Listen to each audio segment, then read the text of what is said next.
Bonjour, je suis avec Christophe Thibault qui va se présenter dans un instant. Nous venons de conclure la formation de 6 jours sur les Logical Thinking Process, euh, souvent connu à cause de ce gros livre vert, mais qui peut aussi être parcouru avec l'Executive Summary qui est beaucoup plus light.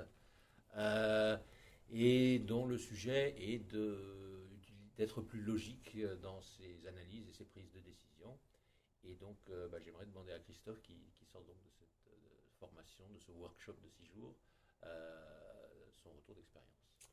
Bonjour, je m'appelle Christophe Thibault, je travaille dans le conseil en informatique. Je fais de la formation, de la facilitation du conseil, notamment sur les aspects méthodologie et amélioration des pratiques de développement. Et je sors de 6 jours de formation sur le Logical Thinking Process. Un peu crevé. Oui, c'est assez intense en termes d'activité, de réflexion. Ce qui m'a marqué, c'est que c'est toujours dans un mode très analytique.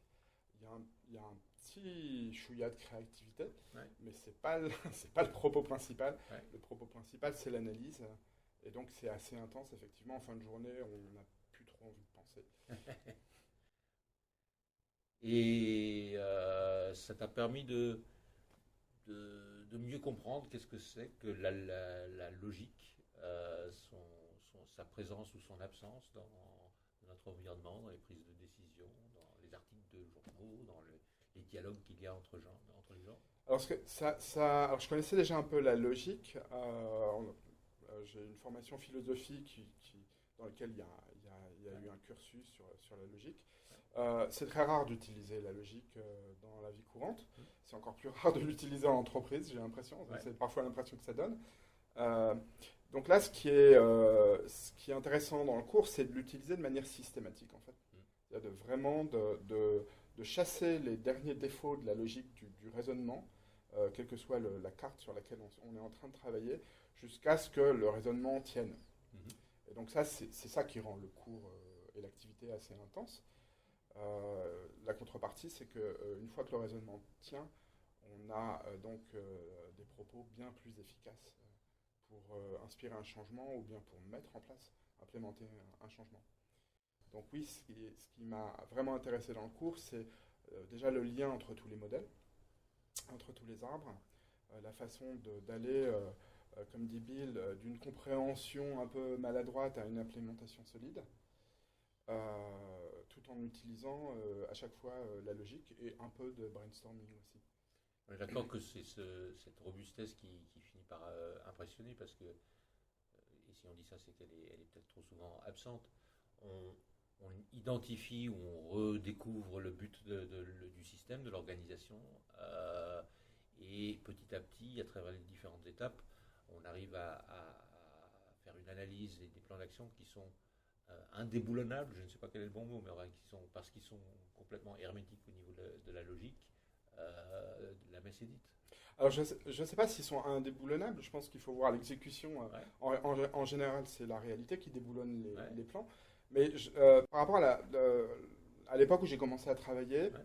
le but de l'entreprise ou du service, il était pas en question. Et on n'était pas là pour ça. On était là pour implémenter des procédures, Ouais. faire le boulot. Ouais. Aujourd'hui, tout le monde parle de transformation, Mm. parce que le monde change, il faut se transformer, Ouais.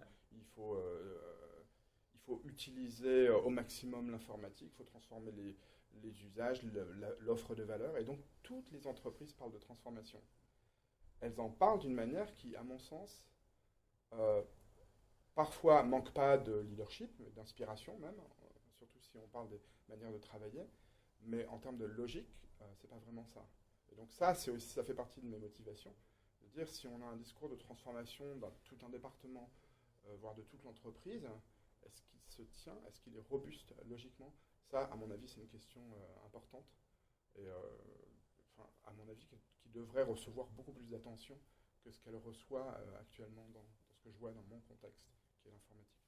Tu disais que tu pensais que cette approche, Logical Thinking Process, était particulièrement pertinente aux univers comme le tien, de IT, Mm. digitalisation, agile, cloud et Dieu sait quoi d'autre. Tu peux préciser pourquoi cette ce secteur-là, ces sujets-là devraient s'intéresser au logical thinking process? Oui, alors au début, j'avais rattaché le Logical Thinking Process, dont j'ai fait la connaissance il y a quelques années en lisant Goldratt, Ouais.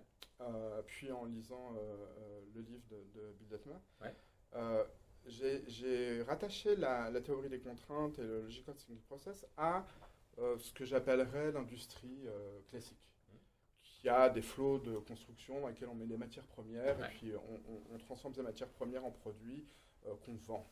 Et bien qu'il y ait eu un grand courant lean dans l'informatique, à post-agile, on va dire, j'ai toujours une réticence à considérer le développement de logiciels comme un flot d'activités de transformation, mais plus comme un process de conception, en fait, et pratiquement de conception pure.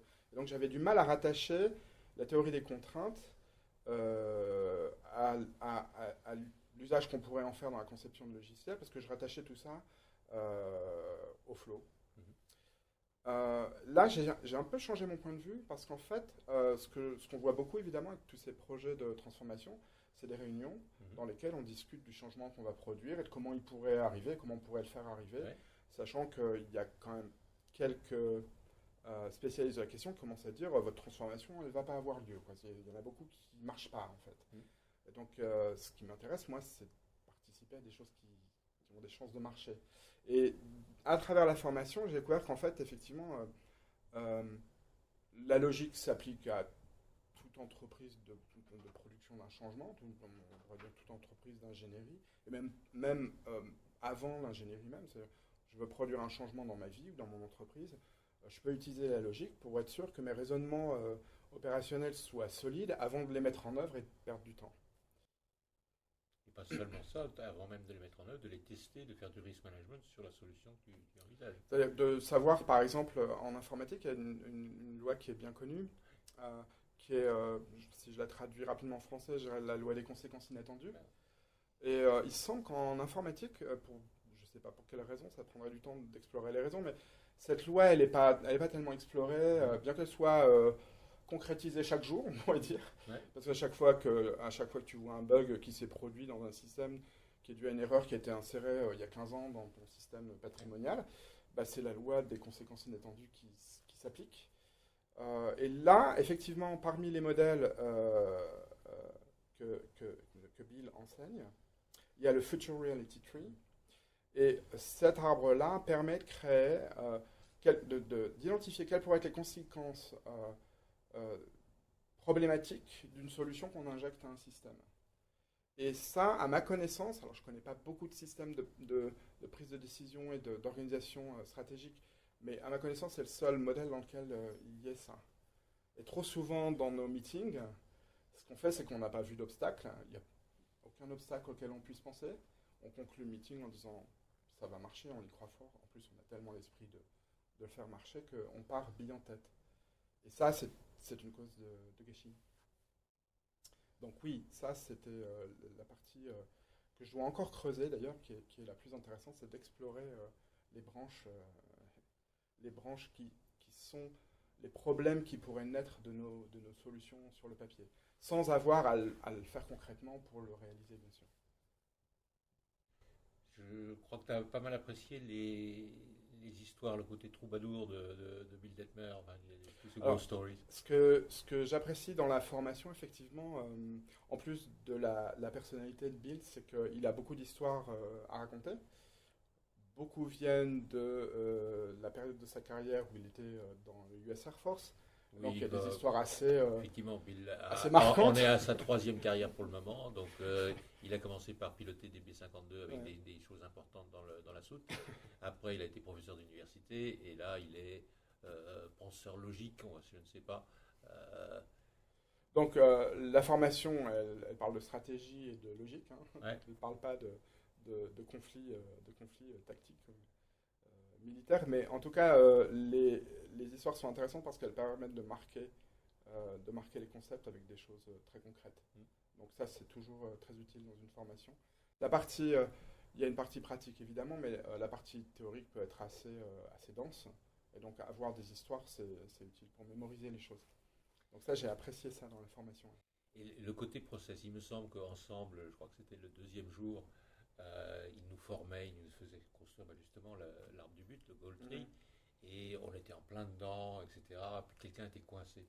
Et il a dit, regardez votre checklist numéro 7, il fallait faire du duo. Et tous les deux, on a eu le même réflexe, c'est pas possible. Il ne connaît pas page 89, item 7, et ben si. Ouais. Alors Le côté process.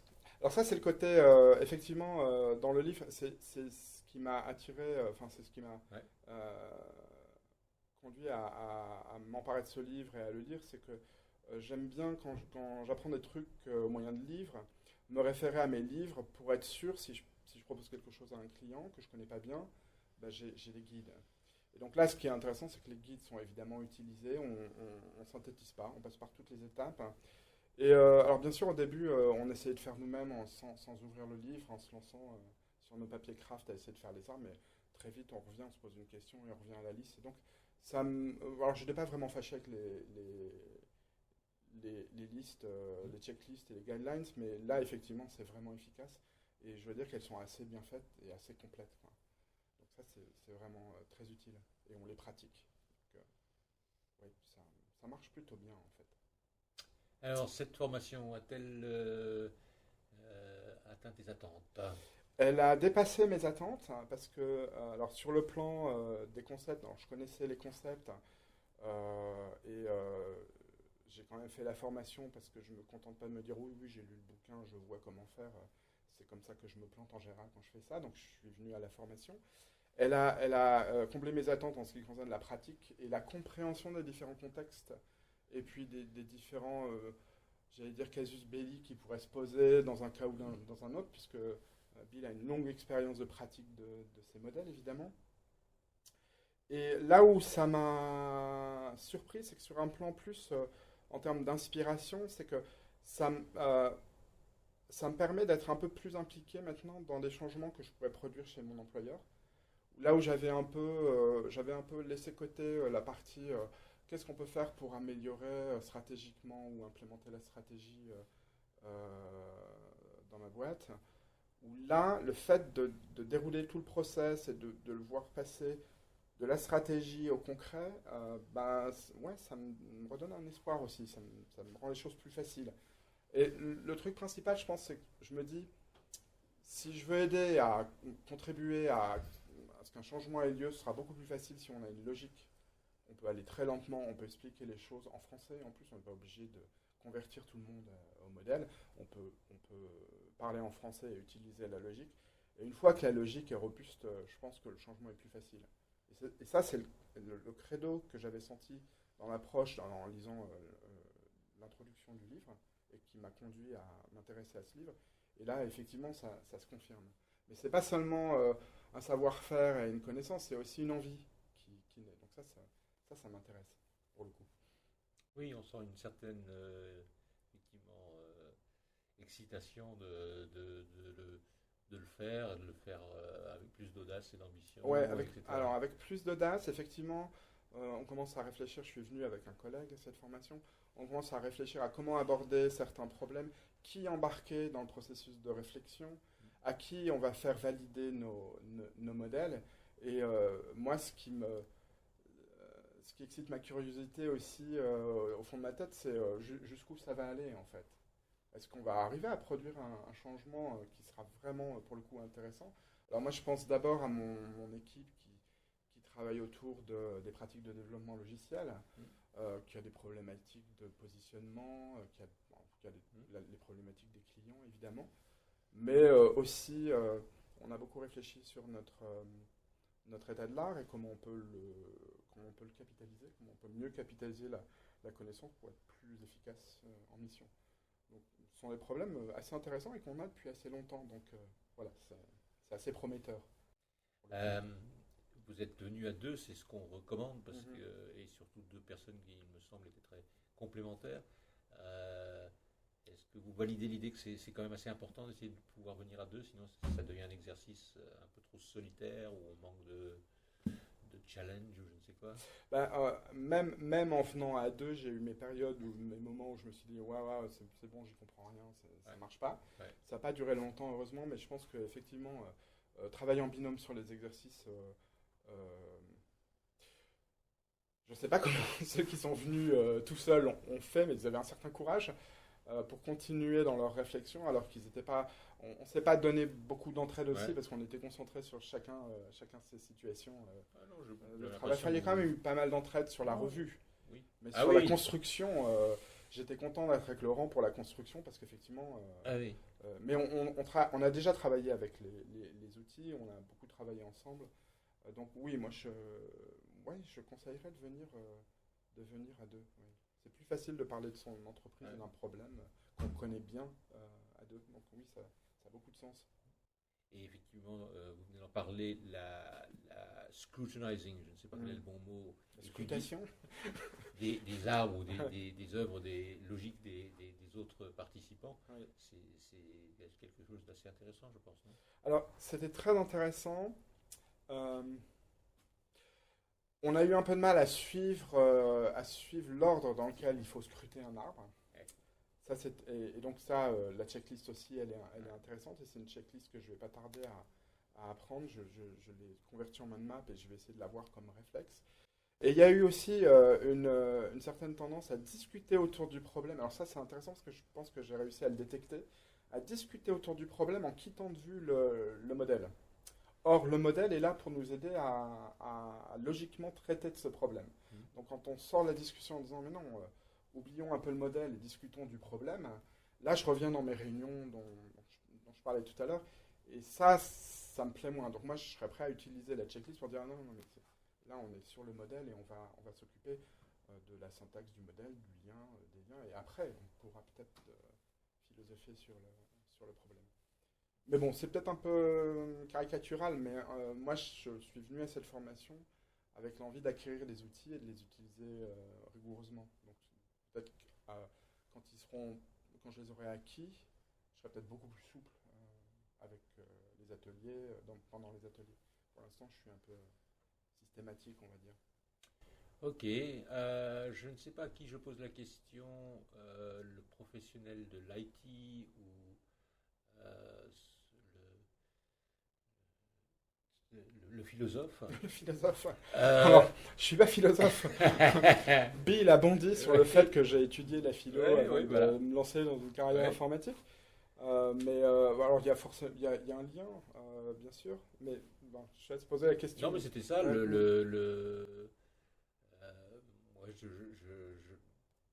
moi, en regardant tout ça et en regardant chaque année avec fascination les réactions des gens par rapport à cette formation de 6 jours, qui est très différente. Je vois les différents profils qui viennent et ainsi de suite. Et j'ai pas fini enfin, j'ai peut-être pas du tout compris encore tout ce que ça représente, mais on parle souvent, trop souvent de choses comme le quotient intellectuel, peut-être le emotional quotient, je ne sais pas comment on dit en français, et le quotient de logique, je ne sais pas, bref, toutes ces choses-là, avec ton double regard entre le binaire de l'IT, la philosophie et la logique dans la philosophie. Alors je connais Ça, pas ça fait quoi? je connais pas le quotient logique, mais c'est une métrique probablement Je l'ai intéressante à inventé, utiliser je sais dans pas. l'avenir. Ouais, ouais. Mais en ce qui concerne, alors la différence entre la philosophie et l'informatique, c'est que l'informatique, à un moment, elle a besoin de marcher. Alors que la philosophie, elle marche aussi, c'est le discours philosophique qui est construit de manière rigoureuse, mais il n'a pas besoin de fonctionner. Le monde va pas, l'entreprise Ouais. va pas perdre de l'argent si ma philosophie ne marche pas. Mais on pourrait rapprocher les choses quand même, parce que l'entreprise va perdre de l'argent si mes raisonnements à propos des futurs possibles de cette entreprise ne marchent pas. Et c'est là qu'il y a un lien, et ce lien, bah oui, c'est très probablement la logique.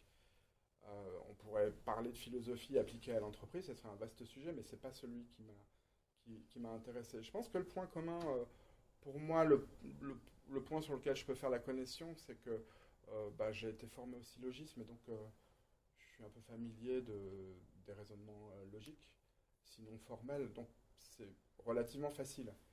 Contrairement à ce qu'on pense en philosophie, il faut avoir un discours très très rigoureux en fait.